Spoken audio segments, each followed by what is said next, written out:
I am Art Vanden Houten, the Dean of Academic Life at Flagler College, and I am also an Associate Professor of Political Science, and I am so happy that you're joining us today for the keynote address around Flagler College Honors Day.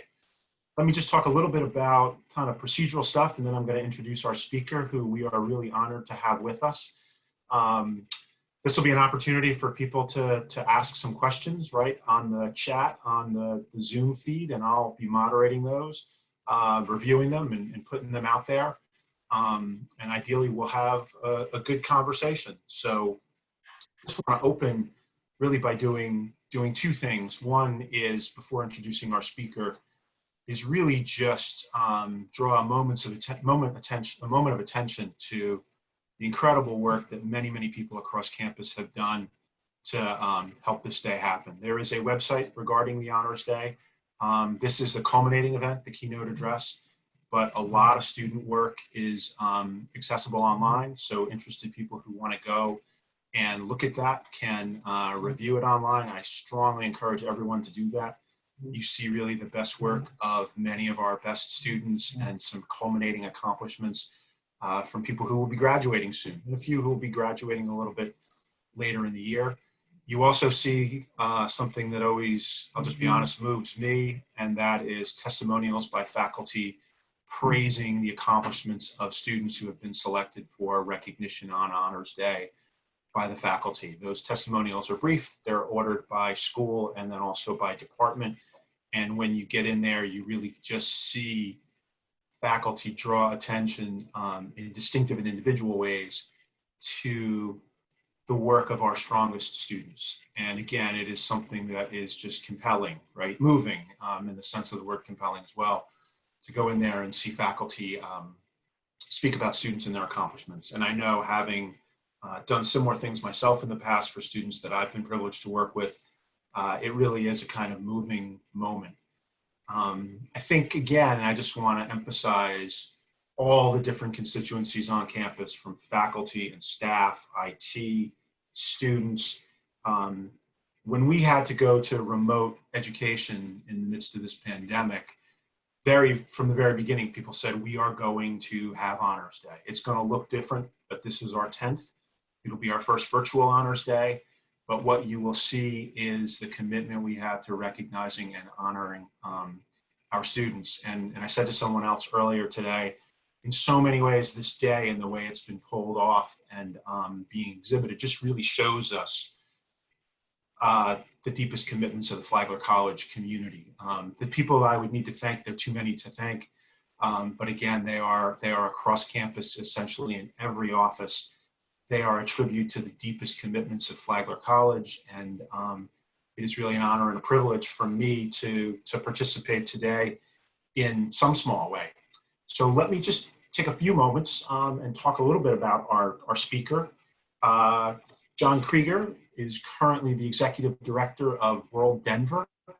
It is a nonprofit organization committed to international exchange and global commitment. Appropriately, given the circumstances, his discussion today will be about the value of resiliency and adaptability when the future is uncertain. And there could not be a more appropriate time to have this conversation. And we, in fact, could not have a more appropriate and relevant speaker for this moment. John is a graduate of Flagler College, graduated in 2002. He and I have been talking about the fact that we worked together after September 11th, another time of incredible uncertainty and disruption. John was the SGA president at the time, and I was honored to be invited to participate in a couple of panels that he had organized. But as you might imagine, an event coming so soon at the beginning of the academic year was incredibly disruptive for many people, but particularly for students. And SGA and student leaders like John really did great work to try to provide students with some sense of support, some sense of community, as people, again, were trying to make sense of a world that seemed incomprehensible, and of course, even as today's world is, in many ways was incomprehensible. So John graduated in 2002. After graduating from Flagler, he earned his law degree at the University of Richmond. He later earned a master's in international law from American University. And as I said before, he is now the executive director of WorldDenver. Not surprising, given his record of accomplishment. John has been honored by many, many organizations, but I think for our purposes, we would note two. In 2009, he received the Alumni Achievement Award, and John's been long involved in alumni affairs and the alumni board. And certainly in a very appropriate way, John was recognized as one of the 50 alumni of distinction on the 50th anniversary of the founding and opening of Flagler College. So John, I'll now turn toward you. I am again so happy that you are here and joining us. I wish you and I were sitting on a stage in Lewis Auditorium, or were in the Virginia Room, some location, but still this is, I think, a great opportunity. And as I tried to make clear in my opening comments, the time is apt for us to have this conversation. So why don't you talk a little bit, John, about kind of your experience, right? I hit the pedigree accomplishments, which obviously tell us some important things about what you've been doing. But I mean, in almost 20 years since you graduated, you've done some really interesting things and been in a really interesting set of spaces. So why don't you just talk to us a little bit about that? Yeah. Well, thank you, Dr. Vanden Houten, and thank you to Flagler for inviting me. I'm humbled to be a part of this Honors Day. I also want to congratulate and recognize those honor students, and I hope that you feel that sense of accomplishment for all of the hard work that you've put in, even though this is a little bit strange and a little bit different than was originally anticipated. Please don't let that diminish the hard work that you put in and just the amazing sense of accomplishment you should feel for all that you've done so far. As Dr. Vanden Houten said, my name is John. I'm the director of WorldDenver, which is an organization that facilitates international exchange here in Denver. I came to Flagler College in 1998. I was probably, I like to say, maybe one of the last people admitted in that class. And I'm not sure if I would be admitted today. I kind of barely scraped in. And I came to Flagler a lot of the same way that I think many of you probably came, looking for something a little different. I came from Ohio. I came from a very big high school, over 2,500 students. So Flagler at the time was about half that size. And I was looking for a place where I could kind of go out on my own and take advantage of a small school and all the opportunities that would be presented at a school. And what I found was this just incredibly magical place where you could be a leader and you could be a member of a community and really a member of a family, a place where you'd see your professors every single day, and a lot of times the same professors semester after semester. And it's, as I look at this background behind Dr. Vanden Houten, I think about the dining hall and the fact that, most days I saw my professors 3-4 times a day, and that kind of closeness and that ability to be part of a community. And then for me, the ability to kind of learn how to be a leader, that all came from Flagler College. And that's why I'm so excited to be a part of this today. From there, I've had a career that's about 15 years in nonprofit advocacy. It's a winding, twisting, twirling kind of a journey that's gotten me to where I am right now. And it's one that, 20 years ago, I would not have had any idea what it would look like. I would have no idea that this is where I'd be sitting right now. And I think that's important to let you all kind of reflect on and think about right now, and to give you the permission to understand that it's okay if you don't know what your career is going to look like in 20 years. We're gonna talk. I chose this topic of adaptability and resilience because it's true that the future is uncertain. It's unclear right now. It's probably more so for this graduating class than maybe at least any in my generation. But that's the nature of the future. By its very nature, it's unpredictable, and you never know where it's going to go.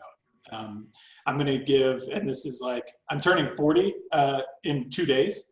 And I guess when you get to that age, you start to quote people like Winston Churchill. I'm going to quote Winston Churchill and say that, that plans are of little importance, but planning is essential. So you can't know what your career is going to be in 20 years or 5 years even, probably. but you can plan for it. And the way that you can do that, what I'm going to kind of encourage you all to think about today, and this is kind of the theme of the presentation, is to do a couple of exercises, a couple of things that will help you along the way, that will guide you throughout your path. And that's first, to just identify a core set of values, your personal values. What matters to you? What's important to you? What do you want to be surrounded by? Really identify those personal values. Those are going to be your guide when the future is uncertain, when you're winding along the path and you get to different decision points. What you're going to ask yourself is, if I go this direction or this direction, which one speaks more to my values? I'm also going to encourage you to think about big, broad goals, not very specific ones, because it's almost impossible to understand what those very specific goals are. But think of the big, broad ones. Where do you want to steer towards? And then take little steps every single day, a little step that speaks to your values and a little step that gets you closer to those broad goals. And I'll give just one example from my own personal career of when I did this wrong. So just after law school, I was scared and concerned, and seeing the onslaught of student loan payments coming, and worried that my other classmates in law school were all moving on to big law firms and corporate legal positions, and felt the pressure that that's what I needed to do too. So the first position I took outside of law school was at a law firm. I did essentially corporate defense. And my personal values, and they change. It's good to change for your values to change as you move along, but my values have stayed pretty consistent. And the things that I value were joy and positivity. They were growth, personal and professional. And then they were, I wanted to have the ability in my work to make the world a little bit of a better place, to improve the world around me and to help people. The job that I had did not speak to any of that at all. So I left after just 6 months, and I went a different direction. I went into nonprofit. And the first position I took in nonprofit was a staff attorney position that probably made me one of the lowest paid attorneys in the country. I was doing economic deferment on my student loans while being an attorney. But it gave me the opportunity for personal and professional growth. It was fun. I had joy and positivity, and it made the world a little bit better place. And I'll tell you that when you are in a position that aligns with your values, you can feel it. And just the same as when you're in a position that is not aligned with your values, you can feel that too. And so when we talk about adaptability and resilience, I think that the anchors are the things that will steer you along the path. It's no one knows what 6 months looks like from now. Literally no one knows what 6 months from now. Exactly. Right. But as you move along, you can have some control over this one thing. You can choose your values. You can start to lay out your goals. And then as you move through this uncertain path, you can steer towards them. Good. Excellent. Man, I'm going to invite people to submit questions, but God, there's a lot to just talk about from that. I mean, that's a kind of wonderful way to start, John. One thing I was thinking about, it was very interesting what you said, right?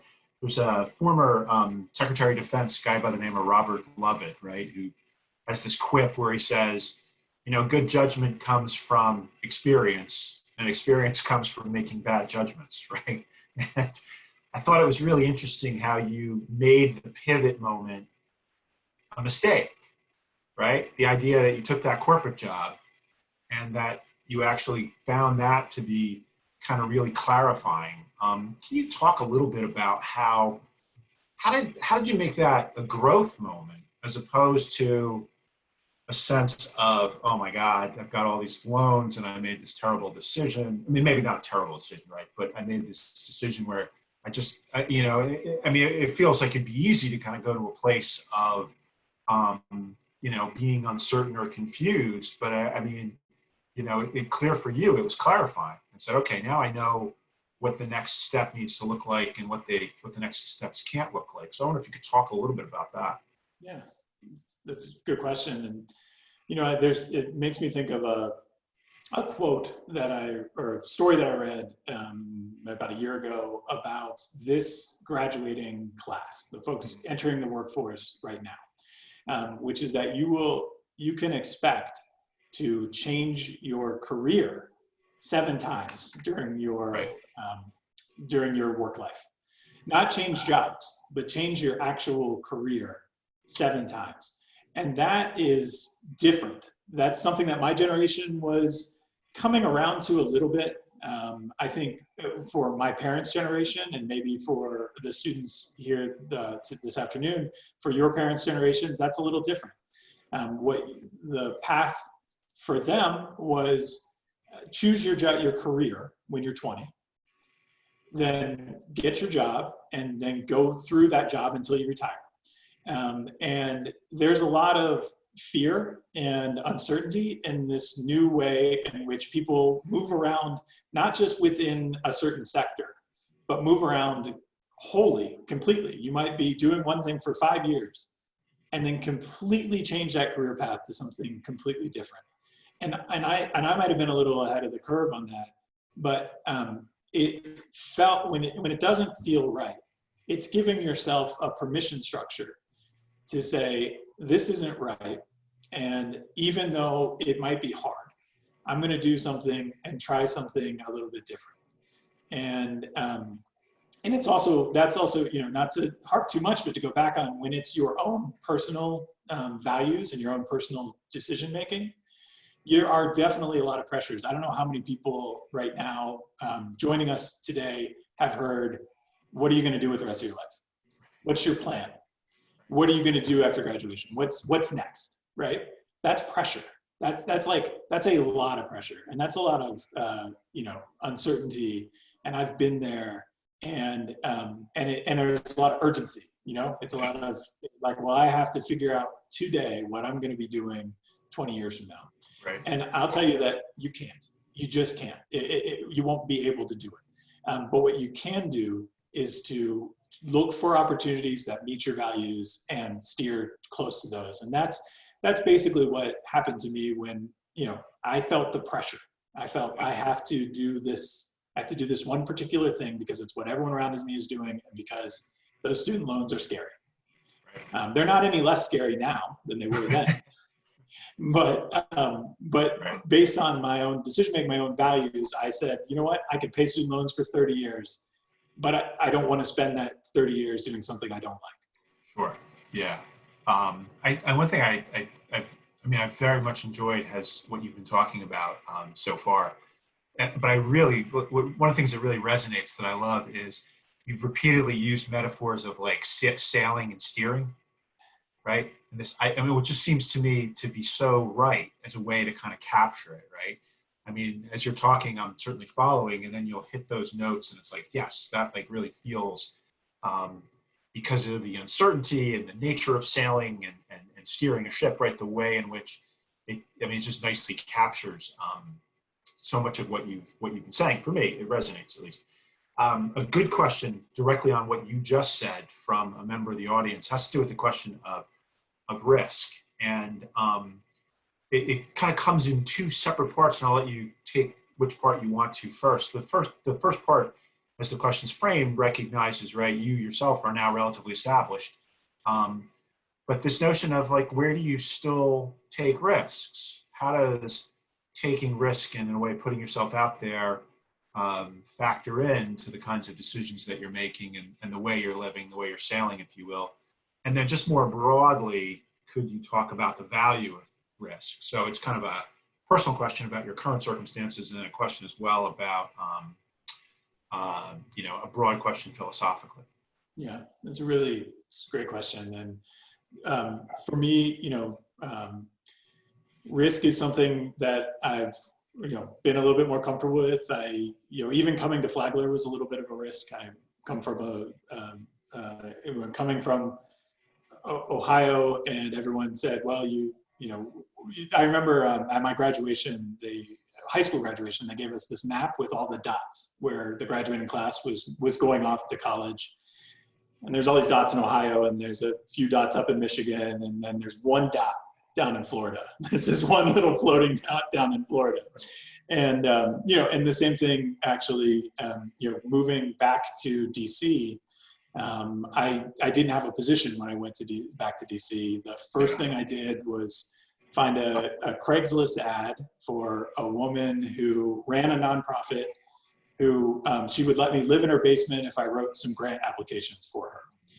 It was an internship, but I also, once I got there, found out that it was also dog sitting. So I was also a professional dog walker, dog sitter, grant writer, tenant, and then and then I helped house sit. And that got me back to DC. Can I interrupt just for a second? What's the rough year of this, too? So this is 2006. So okay. Right. Okay. Good. Excellent. Good. This is summer of 2006. So I'm in this law firm position, and it doesn't fit, and I want to make a difference in the world. And I see this internship in Washington D.C. and I see that, and this is also how I go into this international law program at American University, which I could talk a little bit more about too. Yeah. But going to someplace brand new, don't know a single person, and then I did it again. My wife got a position in Colorado when we were in DC. We knew we wanted, basically we wanted to get out of DC and try someplace new, and so we moved out to Denver, Colorado. Same place. I had no job. I had no connections in Colorado, but to me, the risk is. It goes a little bit too when I talk about wanting things to be a little bit different and wanting personal and professional growth. I think that the personal and professional growth usually comes as a byproduct of taking on risk. If you are somebody who values comfort and values predictability, then you'll stay in kind of predictable paths. If you're someone who values a little bit, being outside their comfort zone and things being a little different every day, then you'll take on a little bit more risk. But that's completely personal preference and choice, and there's no good way to do it. The good way to do it is just following your own personal values. And actually, we've got a good follow-up question on the personal values as well. Can you talk a little bit about, and I picked this up too, the question the person's asking.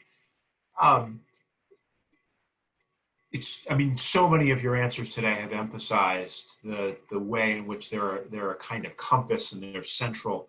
But there's something early you said as well that this person's asking. Can you talk about how those values became clear to you? How did you come to know what you value? And I think a lot of times, right, people assume that's just sort of obvious, but we actually know for most people, right, it's kind of not. There's something about life's experience that we may have been taught certain values as a kid or through religion or some experience, but often they emerge over time. So could you talk a little bit about how, you came to kind of value the things that you value, or kind of know that you value the things that you value, if that's not a weird way to ask it? Yeah, well, I think a lot of it is self-reflection and necessity as well. Yeah. And also, I think taking the time to sit down and ask yourself the questions. And there are people out there that help organizations and individuals go through training and coaching, and people who give you advice. And there were a lot of influences, particularly at Flagler College, that helped me to understand what my values were and to start to go through some of that thinking. But when I go back to self-reflection, I think it really is, especially when you're in school, when you're in your first job or two, you're so busy, right? You're so busy. And there are the things that are 5 feet in front of your face that just need to get done in order to get the bills paid. The things that are lower on the to-do list are harder. And the things that are a step back and say, okay, where I'm at right now, does this match with where I want to be and with my long-term future? And the other thing, nothing that I've ever done, nothing that any of us has ever done, have we done alone. You do it with other people, and you have mentors. Mentorship is an extremely important part of everyone's life. It should be. And there's kind of two sides to that. One is I encourage everyone to seek out mentorship, and it's harder to do in the virtual world than it is in the day-to-day connection world, but to seek out mentorship. But then also when you get to the place where you can, to mentor others and to help them as well. There's good research, right, on how impactful having a mentor or two at college really is for students, and the way in which that sticks with students for decades after they graduate, right? And it's more important than their grades or their major or when they went to school. This idea that while they were going through that experience, there was an individual or two who was, a particularly strong influence in their lives. And then I'll just sort of toss in my own personal experience. I was kind of a blue collar kid, first generation of my family to go to college. I kind of showed up totally at a loss at college, convinced any moment they were going to knock on my door and say, we just made a mistake, but we've sorted it out, and there's no shame in you going home now. And I just went to mentors who in some ways actually felt like life rafts, for me. And the little bit of mentoring I've had the privilege to do as a faculty member has been without question one of the most rewarding parts of my whole experience, doing this. So I very much kind of appreciate what you were saying. Follow-up question about if you could talk about the American University Law Program. So clearly somebody grabbed that. Yeah.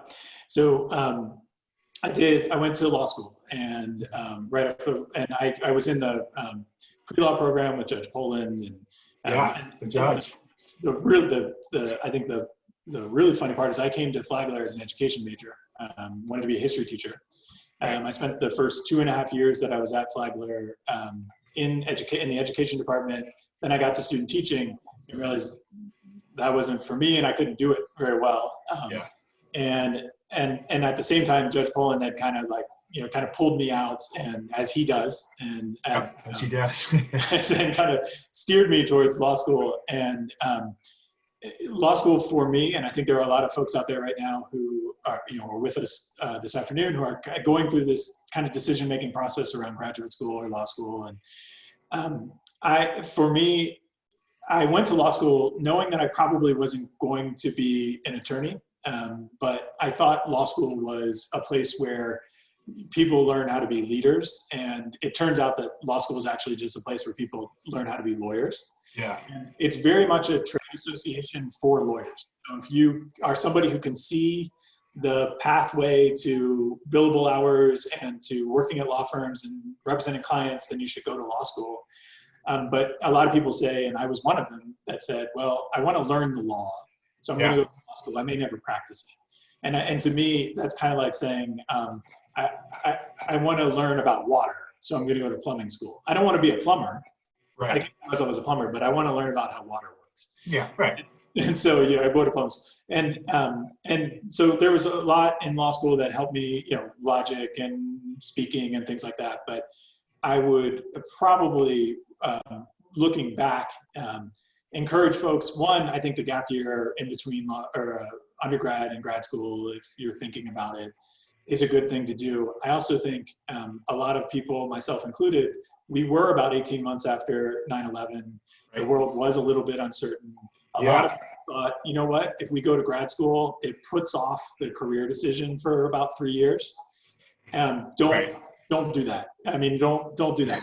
Go somewhere to get some form of experience for that 3 years, because some form of experience is probably better than, particularly better than the tuition that comes from. Yeah, right, exactly. But so I did law school, and then, like I said, there was some really important there. But when I did have this opportunity between the second and third year of law school to do a public health study in 7 Southeast Asian countries. Oh my gosh! Wow. Grant-funded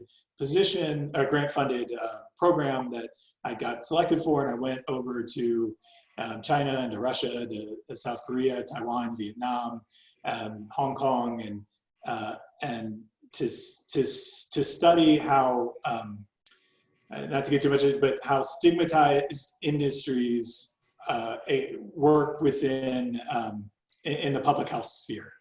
So just to give one quick example of how Yeah, this please worked. do. We were interviewing public health officials and people working in stigmatized industries. My industry was the tattoo industry. And in a lot of the Southeast Asian countries, a tattoo is dishonorable. And when it's a dishonorable act to get a tattoo, they deny the existence of the industry. So if you talk to a public health official in China and you say, what are you doing to stop the spread of bloodborne illnesses and hepatitis C and other problems that come from the tattoo industry? And the officials will say, oh, tattoos are dishonorable. We don't have tattoos. Right. But they do. And those places exist where you can get a tattoo. So we did a public health study that we presented back to those public health officials at the end of the time. And then that experience gave me this, just love of the world and being outside of the US and learning about other cultures and other places and other countries. And so I wanted to kind of get more of that. And that's why I did the fourth year of law school at American University. But here's to talk about resilience and adaptability. Yeah, go ahead, please. The end of that fourth year of law school, I had a position lined up at an organization called Citizens for Global Solutions. And it was 3 months after I graduated, and they said, you get to start in August.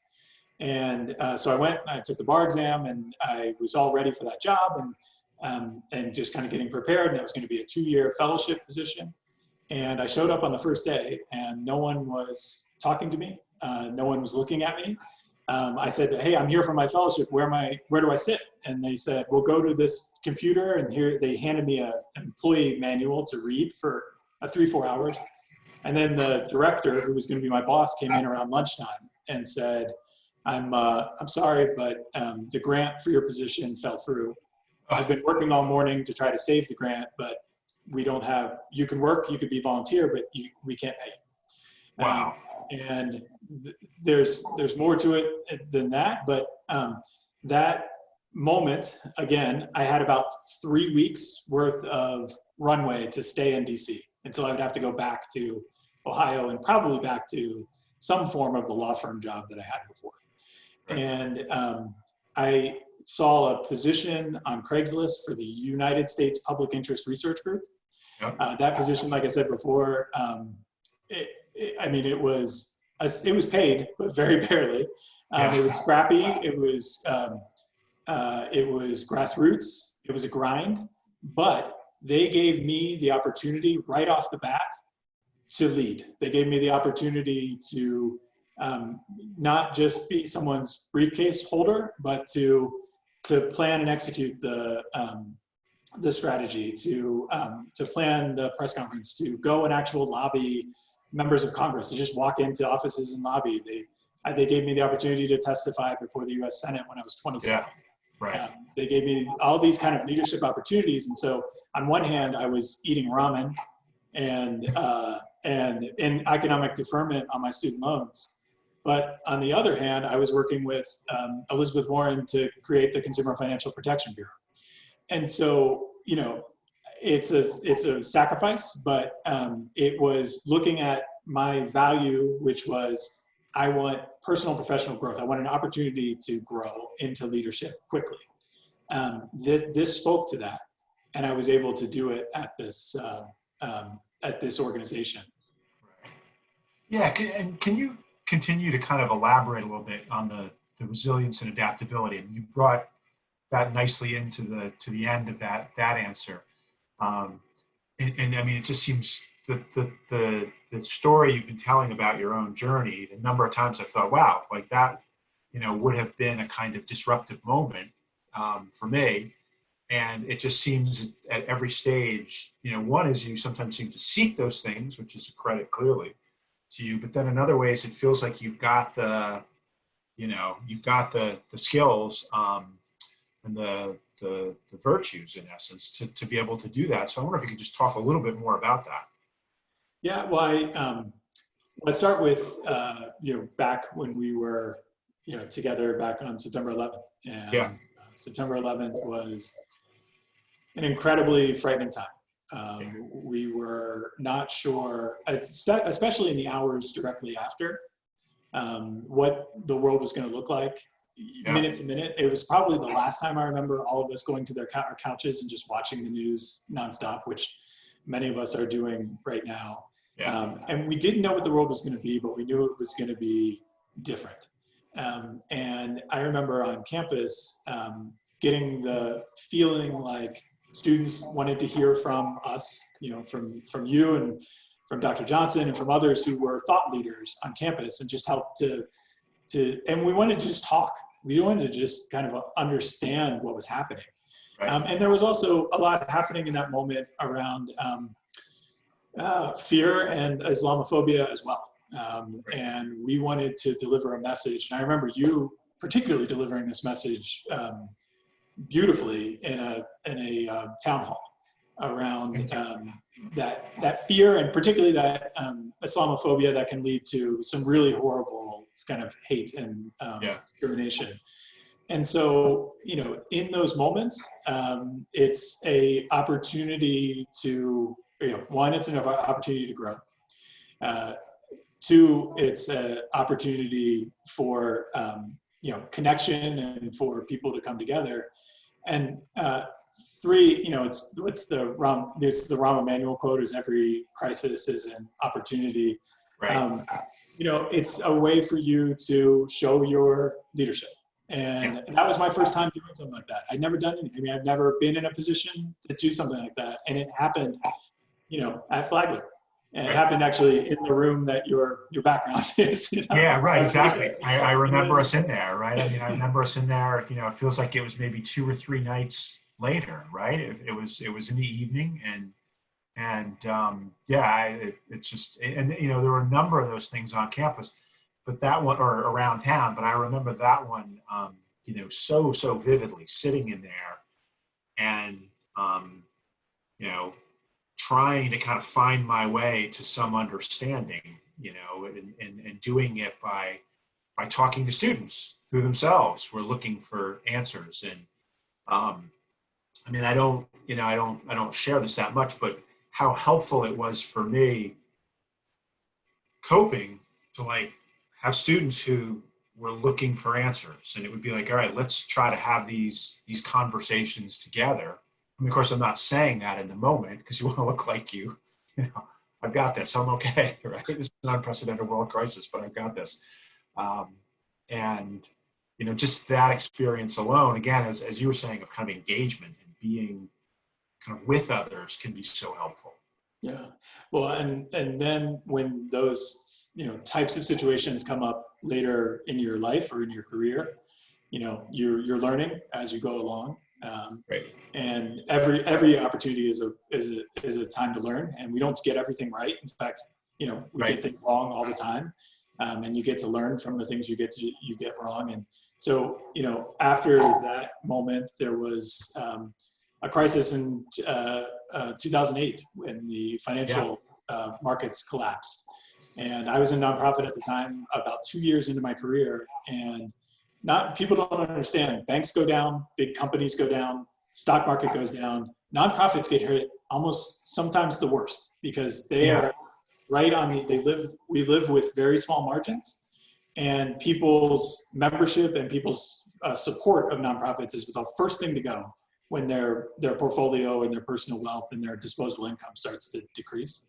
So trying to steer through that situation, and in a lot of ways, we steered through that and had a lot of success because that was what was able to build out the Consumer Financial Protection Bureau. And then I have another crisis moment around communications when I was communications director at the ACLU of Colorado, around a board member who said, maybe the worst thing you could possibly, if scientists in a lab put together 15 words about what was candidate Trump and his supporters in 2015 and put it on Facebook. That's what this board member of our organization did. And it made international news. It was throughout the entire world. It was a moment where every single minute my phone rang and didn't stop. for 2 straight days. And my organization turned to me to build the response to that in that moment. And what I did in that moment, you all like, this is the broken record thing, is whoa, before we plan anything at all, let's establish our values. What are our values? And then let's make every decision in this crisis through the lens of our values. And now when I'm at an international exchange organization where about a third of our revenue just left when we're in a global pandemic, and we're based on people's ability for people to move around the world. When COVID-19 hit, and when we realized that the programs that we put on and the revenue that we get from those programs was going to be gone for months at a time, we did the same thing. We sat down and said, okay, organizationally, what are our values? What are the things that are going to, because we can't plan. We can't plan the next 3 months. We can't say, we're going to do this from this date to this date, and then when that happens, we're going to move to here, to there. It's like the Winston Churchill quote. Instead, we planned for it by identifying what our core values were in that moment of crisis. And we can all do that. We can all do that. Right. And just to follow up quickly, I mean, you had said the point about not sounding like a broken record, but on emphasizing the centrality of values. What's been so interesting is how clear that is in the way you think and act about the world. I mean, you've made that point a number of times, but there are other times where you're not making the point, and I still am just listening, and it just seems as though you genuinely embody that, right? So that is, it's powerful to listen to now, and clearly is a valuable guide. I mean, and I think a really significant reminder for people. I got a practical question from a student that I wanted to just kind of raise. Student asking for advice essentially on how is it that you reach out to mentors? How do you establish that connection with them? And then also, advice you would give on seeking leadership, particularly when you're a student. And I think that first question about mentors is important. And then obviously the second question about seeking leadership is important. Yeah.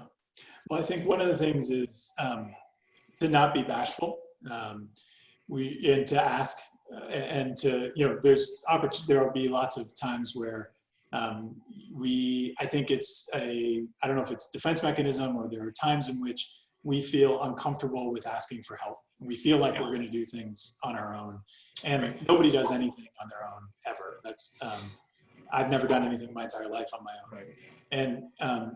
And to not be bashful. The other thing that was just an important experience for me is when I was in law school, I also was a street canvasser and a door canvasser. You know, those folks that when you walk down the street, they say, do you have a minute for the environment? After I got done with law school classes every day, I went out and did that for 7 hours a night. And what that did was allow me to get comfortable with 9 no's to get a yes. And those of you who are going out and job seeking right now, that's something that's going to be a part of your reality a little bit, is you're going to be calling a lot of people, you're going to be sending a lot of resumes and applications, and it's going to be a lot of no's to get the yes. And so persistence and not being bashful. And the other thing to understand is that people want to help each other. They want to help you. And then when you get there, when you get to the place you're going to go, you're going to help people back. You're going to give it back. And there have been people throughout my life, a lot of people at Flagler, a lot of people who, I knew through different connections and organizations, who I just could call and say, can you give me a coffee? I don't know what I'm doing right now. I need some help. When I first got to Denver, here's a list of people who know people who live in Denver. Can I just start calling and asking around and starting to, and to me, it's, that persistence, and then also getting over the fear and anxiety of the no, because they're going to come. You're going to have a lot of them, especially when you get out and start job searching. You're going to get so excited about a certain thing, and your life is going to hinge on that thing and that phone call coming back, and it's not going to come. And that's okay. It's okay there. you're going to keep pushing on and you're going to keep being persistent. Yeah, one thing I would just say too to the students who are listening is I think it's always good to be reminded, right? When you're in college, basically everybody who works at Flagler wants to help students and see them flourish, right? And you know, I mean, most of us are at a school like Flagler because of the opportunity it gives us to work closely with students. So there's a way in which you've got an audience that's already inclined to yes, right? The other thing that's interesting, and this is more of a sort of reflective point, I have wondered in the transition where so much stuff we do is electronic, like email in particular is what I'm thinking of with students. If that sort of presents a little bit of an obstacle, because in the past, a student would come to your office, knock on the door and say, I just want to ask a quick question about the paper.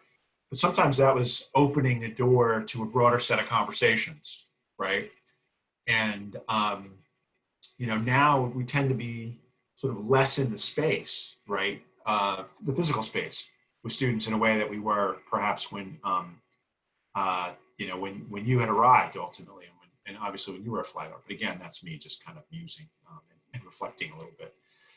Could you talk a little bit too, John, about how you sort of sought out student leadership opportunities and the role that played in your education? Yeah.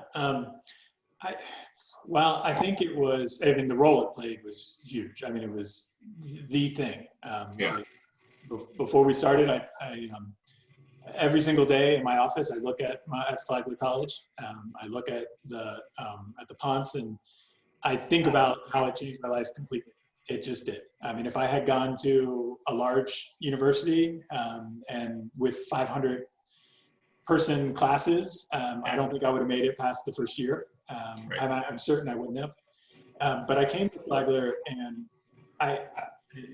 this is going to sound a little cheesy, but I understood that the place was special, and I wanted to be a kind of a part of it. I wanted, and you know, I went to the first SGA meeting because everyone goes to the first SGA meeting. Those of you who are on SGA know this, right? The first SGA meeting is 200 people, Right. always. It's always 3 people, something to do, right? Yeah, the second SGA meeting is always 30 people, but the first one is always 200 people. Right. And I went to that first meeting, and I thought, you know, and there was also a little bit around the safety net is gone. You're out on your own for the first time in your life, and so being in a, you know, you finding connection. I found some connection with SGA. I found some connection with the Ultimate Frisbee team too. That was one of my most important connections while I was at Flagler. And then while I was, you know, like I said, I think that the special kind of magical nature of Flagler kind of, you know, I soaked that all up, as much of it as I could get. And that led to leadership opportunities because I wanted to be around it more. Nice. Another good question here about mentoring, and it's again got that like important practical dimension to it. Students kind of asking, like, who should students look to be mentors? Like, who do you kind of want your mentor to be in a way? And then secondly, what are the qualities that are important to look for in a mentor? Yeah, that's a good question. The first thing I'd say is when it comes to seeking out a mentor, I think you want to look for somebody who has been down the path that you want to go down, you know, so can help guide you along that path. I think it is important to look for someone who shares your values. Just as I said, you can feel uncomfortable when you're in a place that is not consistent with your values. I think you can feel uncomfortable sometimes when you're in a relationship with somebody, mentorship or otherwise, that doesn't necessarily match your values. But I would also say the other side of that is to make sure that you surround yourself through your career and through your personal life with people who do think differently than you also, and people who had different life experiences than you also. We have a tendency, because it's comfortable, to be mostly surrounded by people who look and think just like us.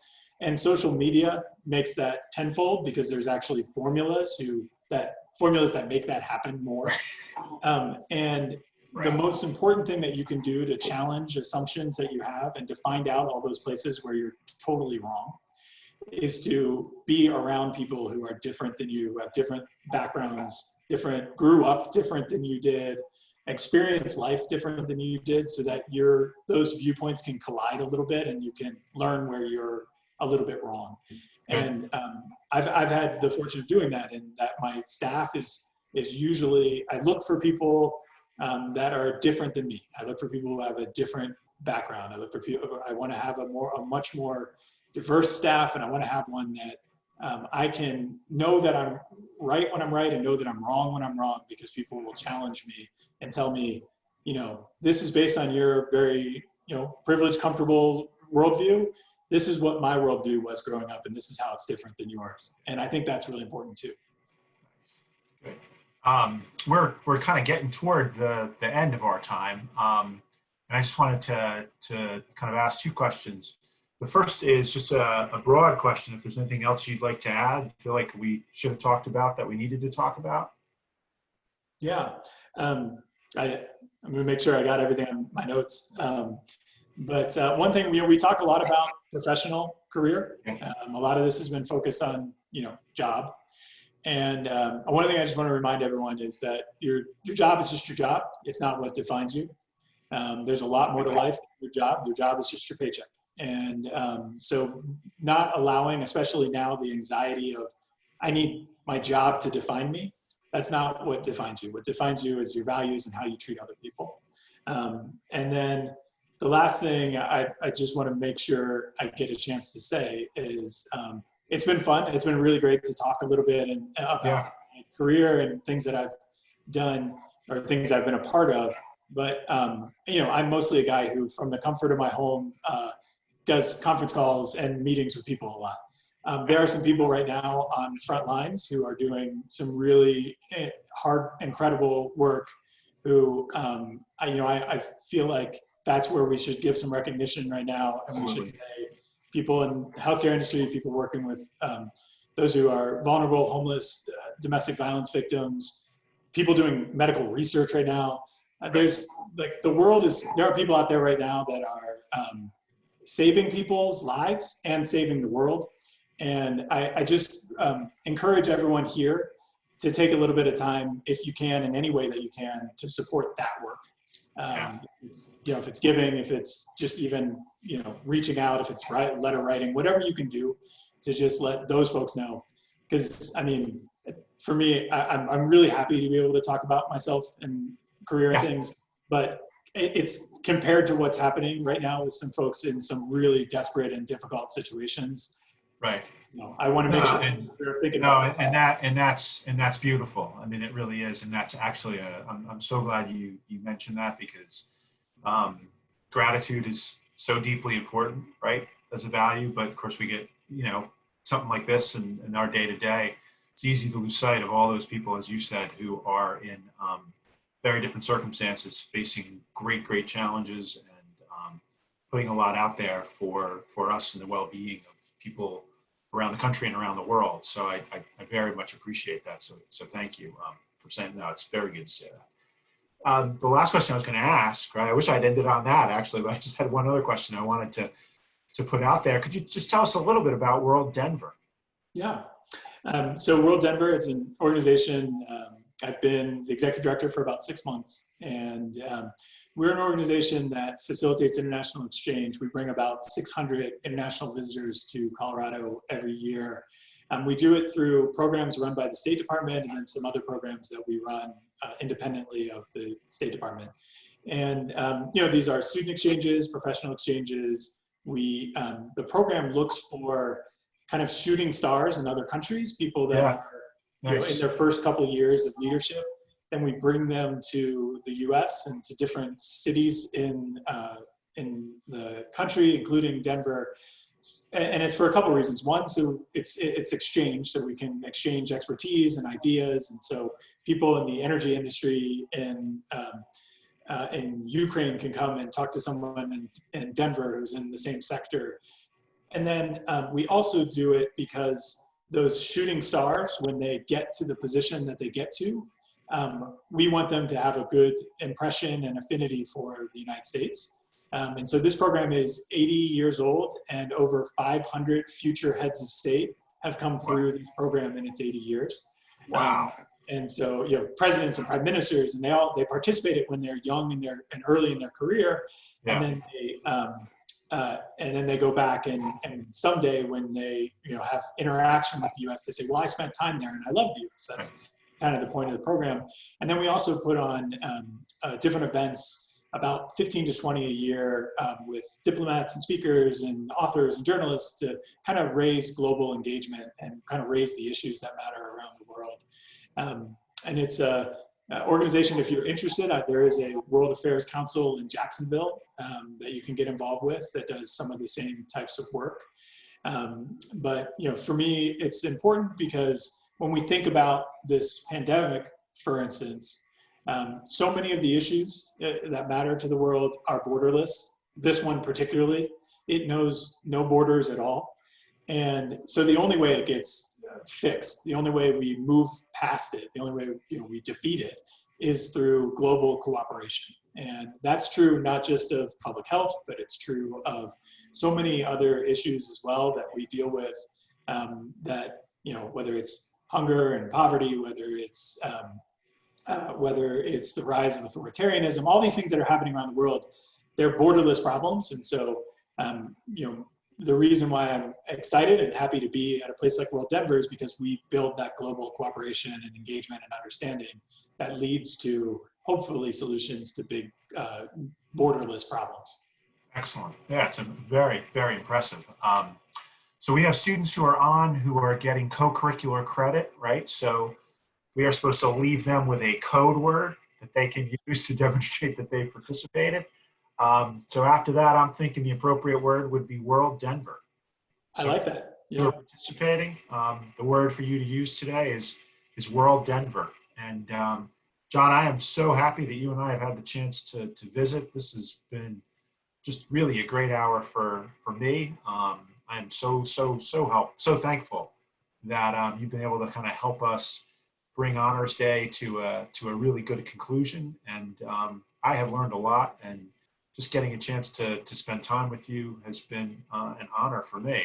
So thank you so much. Thank you for sharing your experience. Thank you for the work you've done for the college. But I think, most importantly, thank you for the deep commitment that you have to making the world a better place. And it's just been a privilege to spend some time with you this afternoon.